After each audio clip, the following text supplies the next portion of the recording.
अभिषेक कटारिया जी ने पूछा है कि बाजार गिर रहा है, ऐसे में कैस्ट्रॉल इंडिया जो ₹9.5 का डिविडेंड देता है, क्या पिछले तिमाही में अर्निंग्स भी अच्छी थी, तो क्या इसको कंसिडर किया जा सकता है अभी? मतलब शायद ये नया नया खरीदना चाहते हैं इस बाजार में।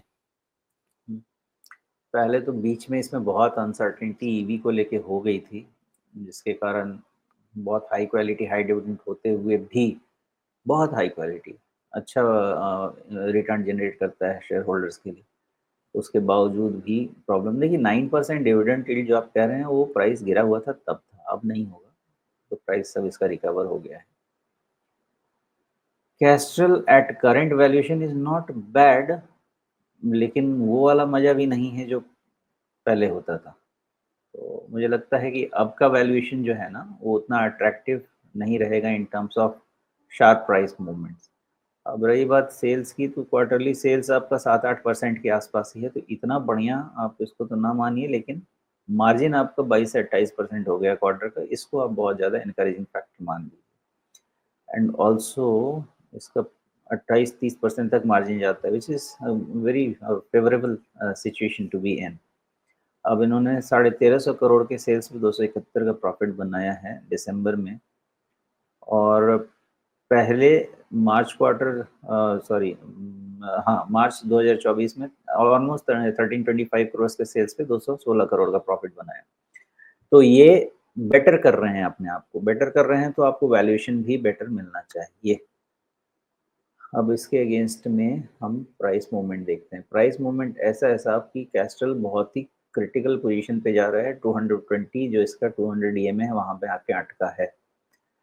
अब जब तक निकल नहीं जाता है तो पॉजिटिव हुए कैसे, यही भी एक अलग तकलीफ है। तो इसको तरीका क्या होगा? एक्चुअली हर पैरामीटर्स देखेंगे तो कैस्ट्रल का ठीक लग रहा है, कोई पैरामीटर खराब नहीं लग रहा। रिस्क मैनेजमेंट करना कैसे चाहिए? करना यही चाहिए कि अब ये 218-20 पे आ गया है, 2 तरीके हैं। या तो आप इसको नीचे गिरे तो खरीदें, तो अगर नीचे गिरे तो खरीदें, तो हमको कैसे तरीका देखना होगा? कोई भी level in the range of 195 to 200 to 210 is a buying range. और अगर ये बाइंग रेंज है तो आपका रिस्क मैनेजमेंट बैठता है 185 के नीचे क्लोज होने पे।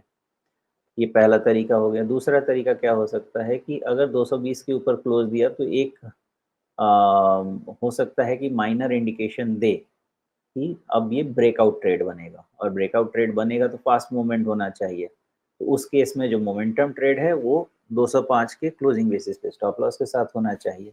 इस बीच में एक चीज़ का ध्यान रखना है कि ओवरबॉट, थोड़ा थोड़ा ओवरबॉट होने के सिचुएशन में है नहीं अभी, होने के सिचुएशन में है। इसलिए रिस्क मैनेजमेंट दोनों सिचुएशन, दोनों सिनेरियो की जो एनालिसिस है उसमें आपको रिस्क मैनेजमेंट बहुत अच्छे से करना चाहिए।